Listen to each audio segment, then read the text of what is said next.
What's up, guys? Welcome to a slightly nerdy and studio episode.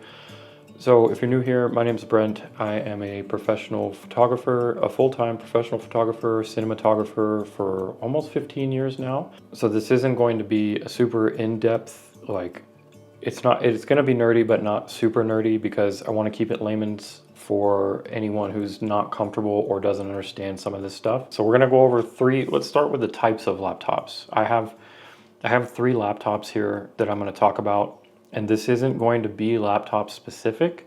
This is going to be like spec specific. Two things. First thing, this is only Windows based. While Macs are amazing, I don't use them. I never have, I never will. I will not shun you for using them or steer you away from using them if that's what you want. But if you want a Mac, this is the wrong video for you. Second thing, this is not sponsored. I will be showing you laptops that I have. I have bought them all myself for full price or usually on a Black Friday deal or something, which is why I'm trying to put this out now because it's holiday season, shopping, a lot of good deals out there. I know people are looking. This is a great time to upgrade. So hopefully this will help. All right, so we're going to look at three different types of laptops and the typical components and features that you're going to find in them. So we're going to go from small, something like this. This is a Samsung Galaxy Book 362. The naming on a lot of these is just absolutely horrible, but basically this is a 2-in-1 that can flip over, and this will work with the tablet. This will work with the pen in tablet mode, the S Pen. It will also work with the S Pen if you have like an Ultra series phone. So that S Pen will work on here too. So that's kind of cool. And then of course you can use it just like a regular laptop, and it's got a full keyboard, trackpad, everything. This thing is like under 2.5 pounds. So this is ultra light, ultra slim, ultra portable, all the ultras, just not ultra powerful. So the next size, there's a bit of a jump. Like I said, I don't have all the laptops. I haven't tested all the laptops in the world.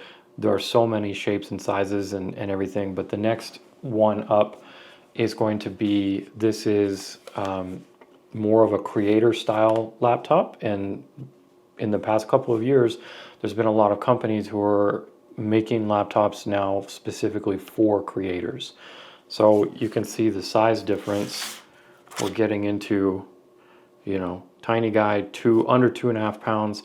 This is right at 4 pounds even. And then I'm sure you can guess what the last genre of laptop is. That's going to be your gaming laptop.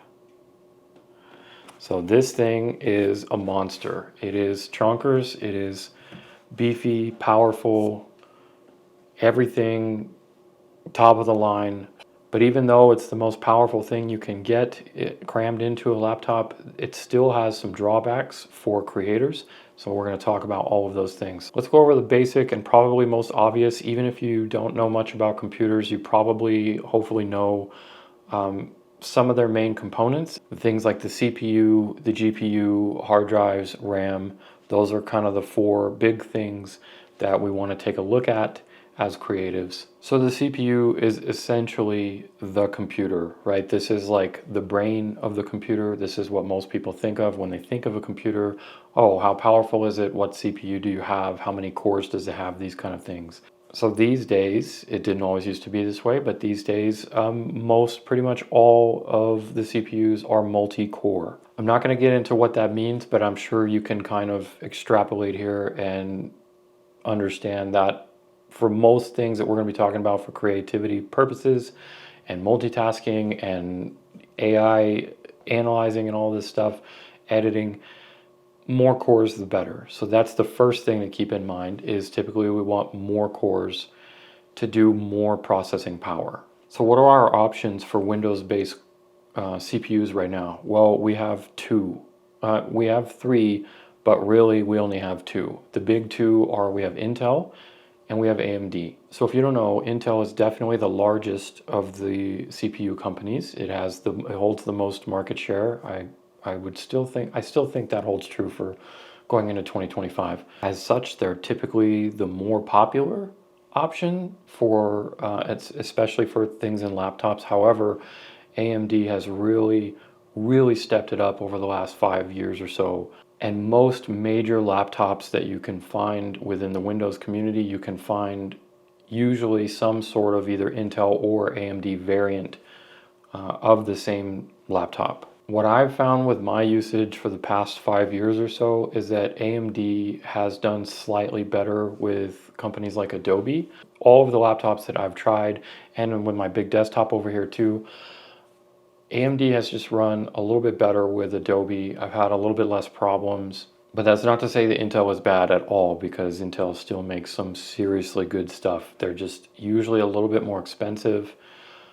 And then the other big thing we need to talk about, we're going to talk about this over every component, but it's a big one for creators, and that is heat. So everything, all electronics generate heat, CPUs generate heat. You can imagine the more cores they have, the more wattage, the more power they're going to need, the more voltage they're going to need. This is all going to create heat. So this is very important. And Intel's traditionally, not always, but traditionally, have kind of run hotter and been more power hungry than their AMD counterparts.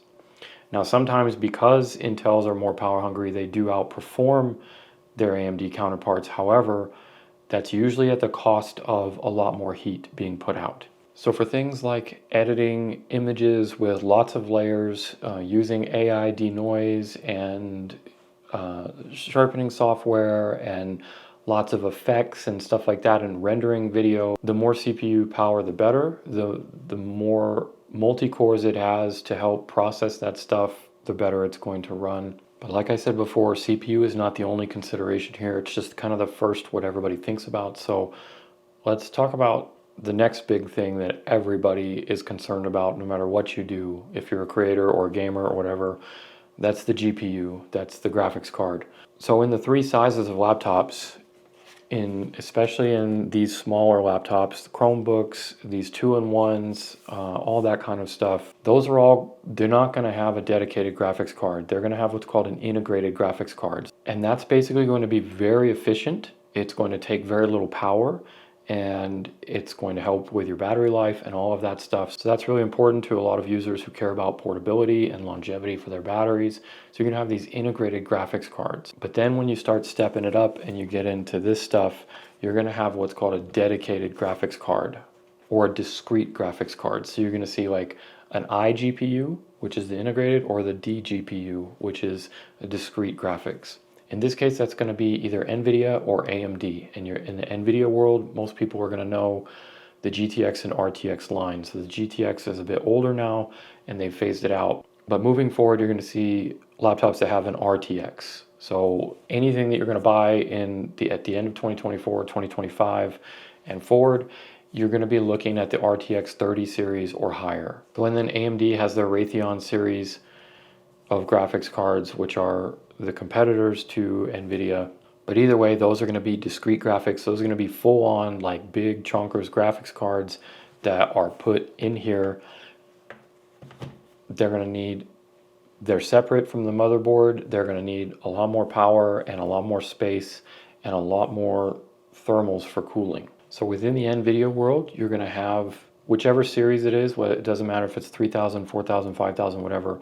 The NVIDIA world, they have a scheme that is within those. You're going to have, let's start with the 40 series since that's current. You're going to have the 4050, the 4060, the 4070, the 4080, and the 4090. And then within those, you're going to have variants like the 4050 Ti or the 4070 Ti Super. Those things are variants that are going to be better than the base model. So within the NVIDIA line, the bottom tier is the 50, the 3050, the 4050, and then it goes up from there. The highest tier would be the 4090. And then if there's variants of those, they're going to be slightly better than those base models. So the 4090, if there's a 4090 Ti or 3050 Ti, the 3050 Ti will be better than a 3050. All of them are going to have their own VRAM. So basically these days, like graphics cards are kind of like little miniature computers on their own. Like they have their own processing units, they have their own RAM, all of this stuff. They have their own cores, CUDA cores, stuff like that. That's very similar to the CPU world, and you're going to look at those things like the more VRAM a card has, the better. The more CUDA cores it has, the better. Basically, because graphics cards have become so powerful now, and because they've become like miniature computers themselves, when programs like Adobe Photoshop or Premiere or DaVinci or Final Cut Pro or whatever, whenever you're rendering or editing or doing tasks in there, you can really help your CPU by telling the GPU, because it has so many of its own cores and its own RAM and all of that stuff, to help you out. And then that means you can do more processing, you can do more intense processing, especially when you're getting into stuff with effects and layers and AI, analyzing and rendering. So GPUs, typically you want to look for the higher numbers, the better. Also, more VRAM, the better. More CUDA cores, the better. And a higher series number if you can. That's also going to run up your prices. So there's a lot of push and pull on budgets, what you can and should cut if you're on a budget, hardware-wise. You got to look at your CPU versus your GPU versus your amount of RAM versus your hard drives, what type of hard drives, how many hard drives, all of that stuff. And you have to push and pull and say, what's going to get me the most efficient, best editing power for whatever budget I'm on. Sometimes on a laptop, even if you have like a way better graphics card, here's a good example. So on this one, this is a brand new laptop. This is a 2024 model. This is the Asus Zephyrus G16 model, and this has a 4070 in it. So the number wise, this is the latest series, the 40 series, and it should be more powerful and better than the gaming laptop with a 3080 in it, which is 3 years old now, and it should be better than the desktop, which only has a 3070 in it. However, as far as all three of those go, that's the worst one actually, and it's not the worst because of the 4070, because it's the worst because of how thin this is. So this is a big difference, between how thin this is compared to the big chunkers gaming laptop. So the problem with that is the heating and the fans. So because Asus tried to make this the thinnest gaming laptop ever made, they made some serious compromises, and that's with the thermals. So this does have fans all along here. There's fans and venting underneath there. And then of course there's venting on the back here under the cover, and there's a lot of piping and stuff like that, the copper pipes for heat dissipation. So it does the best that it can, but because it's so thin and because it doesn't have a lot of room for heat to escape, it doesn't have big chunkers fans like this. So these are proper fans for a laptop. I mean, you can just see how much thicker that is. That reason is why the ultra best of the best gaming laptops are the best of the best, because they have these big, thick chassis with these big fans, more fans, better thermals.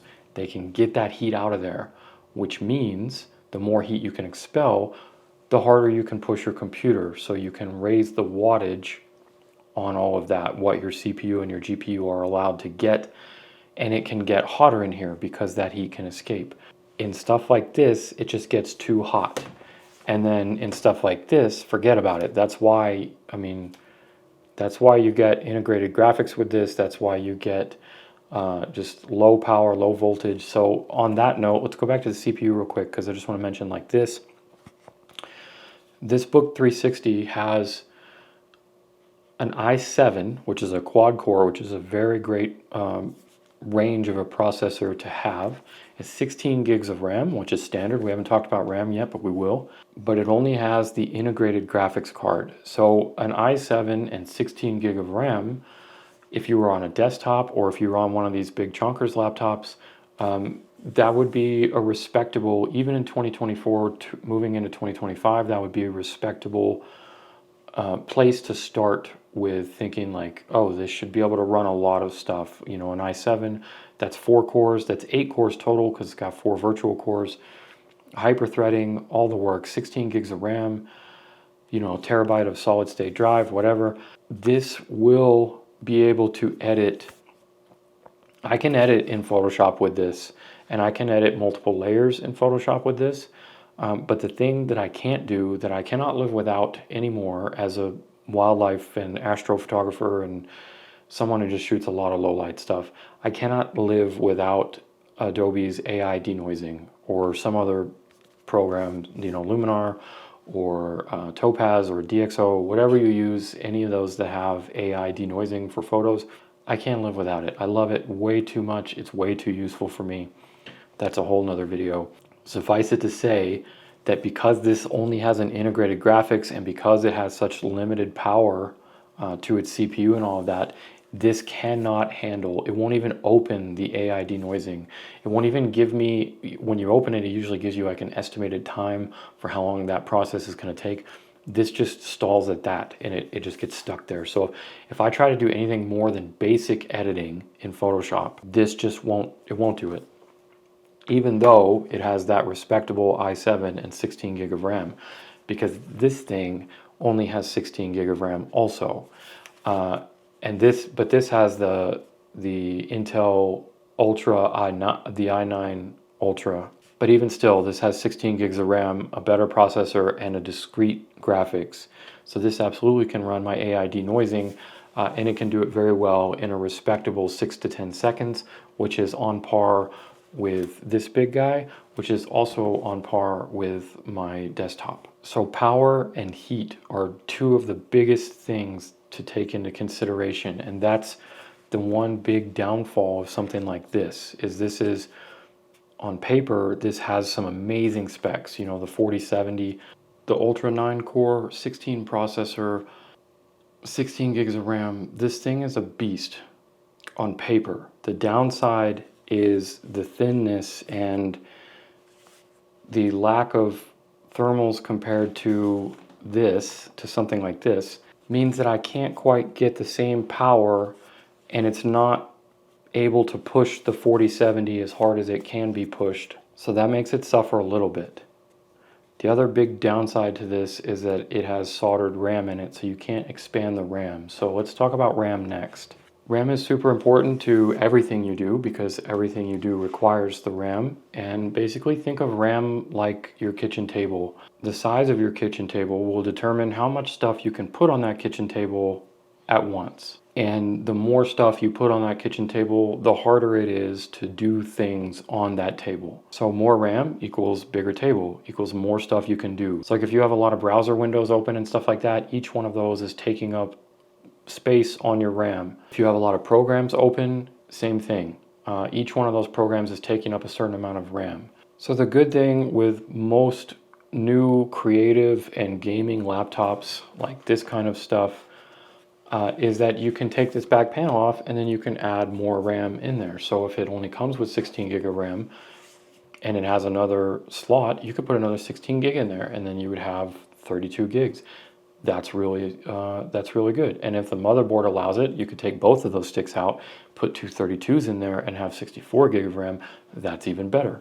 The reason why I said most is because, like this guy, this is an incredible laptop. I keep saying that, but the biggest downside, other than how thin it is and how hot it gets, is that they soldered the RAM on here. So that means that you can't upgrade the RAM. There's no other slots, there's no additional slots. You can't take that out or put it in or put any more in. So that means you buy 16 gigs, you're stuck with 16 gigs, and that is really unfortunate. Going into 2025, as a creator doing this kind of stuff, I would not recommend anything less than 16 gig of RAM. I think that's the kind of the bare minimum. It is acceptable. Like I said, I can do a lot of stuff. Even on this, I don't have a problem doing everything I need in both Photoshop and Premiere Pro. I can easily edit my 4K video, and I can easily run my AI denoising and do, images with dozens of layers in Photoshop and exporting and all of that stuff with the 16 gigs of RAM. However, where it starts to stress this laptop out in particular is when I want to do multiple things. Like if I want to screen record for you guys how I do when I do my editing tutorials and stuff like that, and I have to not only run Photoshop at full power and doing all these layers and everything, but I'm also screen recording in 1080p or 4K at the same time using like OBS or something, and that multitasking is too much for this laptop. It shuts it down. It pushes it hard. And that's partly due to the RAM. And, you know, if you are trying to edit and listen to music and or watching YouTube videos or whatever, and just generally doing multitasking, the more things you have open, the more RAM you're going to need. So the two things to look for, DDR4, DDR5. DDR5 is going to have more longevity. It's going to be used longer. It's going to be upgradable for longer. And then just the ability to upgrade at all. It's very important to see if your laptop has upgradable RAM. And it's not hard to find. Most product specs will have it, or just type in that laptop model into Google and ask about upgradable RAM. You'll probably find that answer. So that's super important, because that's a great way to initially save money. If you're on a budget, if you're buying a laptop that you know has the ability to upgrade RAM, then you can live with 16 gig now, and then in a year or two, when you have a couple hundred more bucks, you can easily grab another 16 gig of RAM, and that price, you know, you could find good deals on that. Maybe you could get it for $100 or something. That will go a long way towards upgrading and towards longevity and towards the power that you need. And that's one of those wiggle room places where you can really say, hey, I know this has upgradable RAM. I can do that in the future. I'm going to grab it right now because it's a good deal. You can't do that with anything else in a laptop except for the hard drives. So the other good thing about like this laptop is it does have 2 hard drive slots. So it only comes with one, but I could theoretically throw another one in there very easily, or I could upgrade the one that's in there to a larger size and then throw another larger size in there. So I have lots of options with hard drives for this, and that's really important. 5 years ago, I would have talked a lot more about the importance of hard drives and hard drive types, but these days, in all of these laptops, you're going to find the type of hard drive is what we call an M2 hard drive or an NVMe drive. They don't have running parts. They don't have the metallic spinning discs anymore, the magnetized spinning discs like the old hard drives, like what's in these external drives. These are old external drives. They have like the big chunkers hard drives. You're not going to find that in laptops anymore. We've pretty much completely switched over to NVMe drives, to M.2. They're like this big. They're very small. They just plug into your board through a little PCI port. They are so much faster. So if you're buying extra hard drives for your laptop, just try to get, you know, the best, fastest NVMe drive that you can. The next thing is super important, and that is screens. So I don't really care about screen size per se. That's just me. I don't care. I don't typically like to have a 17-inch laptop anymore, just because it's a little harder to fit in my photo bags and stuff like that. This is a 16-inch laptop, and this is about as big as I personally want to go. So screen type, IPS is still typically the best for color. OLED is the prettiest, and you're starting to see more OLED screens now. So this Asus Zephyrus G16 has an OLED screen. It's a 3K display. It looks beautiful. Just as a everyday layman's person watching Netflix or YouTube or whatever, the colors are vibrant, they're beautiful. It's an OLED. Those blacks are black, you know, the colors are rich. Next up, resolution. So depending on your screen size, like these 15, 16-inch laptops, 4K is not necessary, but it is potentially nicer. It is going to be sharper. I don't really care about resolution as much as I care about color space. So color space is the biggest thing that we as creators need to care about. And there's 2 types of color spaces that are very important. The most advertised one is called sRGB. So if you are a creator, hopefully you already know the difference between sRGB and Adobe RGB. But sRGB is the color space, the amount of colors that everything online on the internet can register. There are more colors in the world than what sRGB shows. There are more colors in the spectrum of Adobe RGB, which is what your cameras can shoot in and what some monitors can display. However, anytime you export to a JPEG, you're going to be doing that in sRGB. That is the color space that everything on the internet works with. So it's definitely important to have 100% of sRGB. 5 years ago, that wasn't as typical even, because we're getting better and better. But nowadays, I would not look at anything that has less than that. This was the one exception for me, is that this has an OLED and this has 99.7% sRGB. And so sRGB only has like 70 something percent of what Adobe RGB has. So Adobe RGB is just a much bigger color gamut, a much bigger color spectrum. Unfortunately, that only helps you in the editing world. But there are laptops out there, there are creator laptops out there who have much higher, up to 100% Adobe RGB ability to display natively. So that's something to take in consideration. The next thing to take in consideration is if you're going for a gaming laptop, which I still recommend for a lot of reasons, because even though there's a lot of new pro creator laptops coming out these days, they are very expensive, but they still tend to be a little thinner and a little not quite as good with the thermals and the heat and the fan capabilities of the biggest gaming laptops. The downside to the gaming laptops is that their screens are always going to focus. The only thing gamers care about, or the biggest thing gamers care about, is frames per second. How many frames per second can you see? And when you're doing competitive gaming and the shooter games or whatever, I don't play that kind of stuff, so I don't even care. But when you're doing that stuff for gamers, that's what they really care about, having the fastest refresh rate on your screens. So that's where like something like this guy, so this is my 3-year-old Strix. This thing is amazing. I've upgraded the RAM. It started out with 16 gig of RAM, but I put 32 gig in here. It has the Ryzen 9 5000 series, which is a very great processor. 2 hard drives, 3080 Ti, I think. Amazing specs on here. The thing that lets this down the most for a creator is that the screen is just, it's horrible. The colors are bad. I've had to color calibrate it separately. That's the other good thing when you buy a pro creator laptop, like something like this, they usually come color calibrated and they usually have a better color gamut anyways. So editing on that is color-wise strictly far superior than editing on this. This looks horrible. This is also only a 1080p, and they did that because this is a 300 megahertz refresh rate. So that's very fast. Most refresh rates on your TVs and on most laptops are like 60 hertz. That's really all you need. So as creators, we don't care about that high hertz because the high hertz actually hurts us, pun intended. So if you do get a gaming laptop, it's very important that you make sure that you lower the hertz on there to like a 60 hertz, a standard setting. You don't want it cranked up there. That's the least you can do just to help yourself out. Okay, last thing, ports.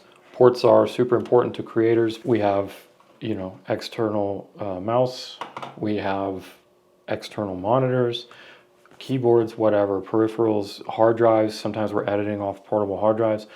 Ports are really important.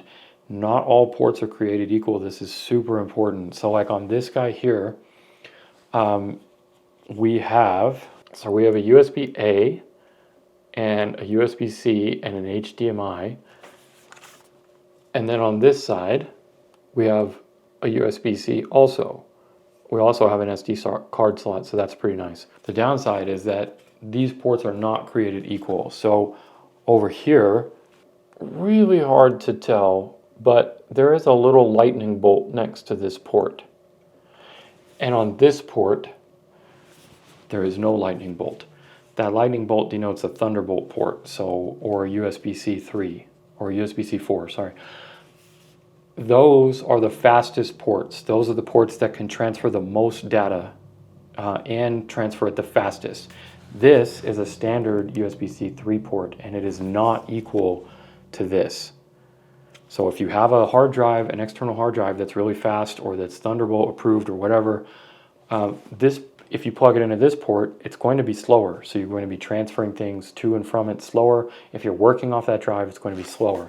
Versus if you put it on this port that has the little lightning bolt next to it, then you're going to be getting the fastest speeds that you can out of that. So that's just a generic thing to look for, is the port types. And you want to make sure that if it has a USB-C port, you want to make sure what type it is, because hopefully it has at least one Thunderbolt or USB-C 4 port, because those are super fast. With these Ultrabooks, these like 2-in-1s and like Surface Pro type stuff and whatever, unless you're like, you know, an artist, a drawer, and you need the S Pen and all of that and the actual drawing apps and whatever.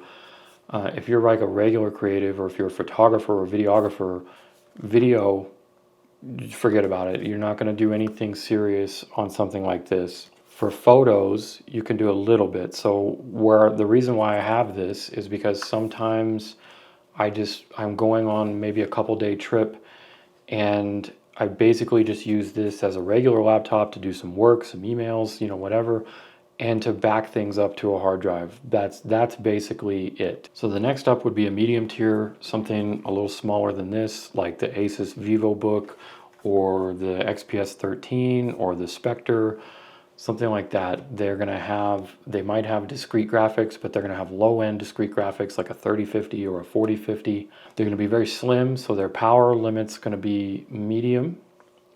They might actually have pretty good screens though, like the Spectres and the Yogas, the new Yogas, the i7s, whatever. The XPS line, they all have the newer ones, 2024 and up. Like they all have a really nice screen, so that's going to be decent. But power-wise, you're going to take a hit.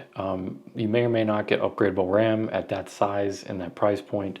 These are all going to be like $1,000 to $2,000 in there. That's what I would consider a medium build, a medium price range. I know price is relative, but we're talking about a relative market here, so I'm going off that. Let me just quickly mention why I got this, because I've told you about some of the problems that I had with it, and I just bought this like a month ago. Basically, I was at Best Buy just looking at laptops, and they had this as an open box item. This laptop is going for $2,000 new everywhere on Best Buy, on Amazon, everything, like $2,100. This was an open box item for $1,100. So they took $900 off because there's a couple of scratches right here on the end. But I checked it out. It works fine. The screen isn't scratched. It's basically because it didn't have the box and it had these scratches on the external. They took $900 off. That's insane. Best Buy open box items are usually like, you know, 10 to 30% discounted. So something that was 45% discounted, like almost half off, like in this specific case, I felt for what I want and what I need as a travel laptop, I was willing to make those trade-offs. However, the one thing I did not know about was the RAM. I did not do my research because this is the first year, 2024, that Asus has made this Zephyrus line, the G16 line, not upgradable RAM. This is the first year they soldered the RAM in, and so I just went off historical data thinking, oh yeah, I can throw another 16 gig in there, no problem. I can put that up to 32. I'll be happy. That was my biggest disappointment with this. Having said that, I can still use it. It's still powerful. It's still going to get me through for the next 2 years until I feel like upgrading again. There are like the new Asus Pro Art. There's like a version of that that's like over $4,000. I suspect that's probably pretty nice. I haven't used it, but that's things made specifically for creators, and it's a lot more chunky than this guy. It's got better fans. It's got the best screen possible. It's got all the best CPU, the best graphics card, the best, you know, RAM, all of the works. It's $4,000 though. That's tough. For $4,000, I can buy an R5 used and a medium laptop like this. And that's something to think about. I'll put some links down below for a few different brands and a few different price ranges that I would recommend for creator stuff. All right, well, that was super long, and I'm really tired of talking now. So if you made it this far, I really appreciate it.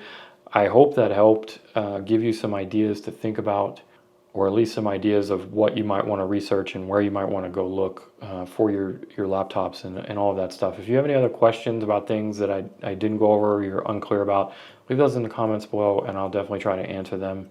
Like I said in the beginning, this video wasn't sponsored, so this is all me. I bought all this stuff. I use all of this stuff. I'm just trying to help you guys. If you enjoy what I'm doing and you're picking up what I'm putting down and I'm helping you out, using my affiliate links is the best thing you can do to help if you're interested in any of this stuff or for any of your shopping. That's the easiest way. If you're more into photography and all that stuff, I've got presets, I've got workshops, I've got all kinds of stuff, channel memberships, You can check all that stuff down below. Massive help to keeping this going. All right, that's it. I'm ready to get out and go walk around in my beautiful New Mexico weather. So thanks for watching. I'll see you in the next one.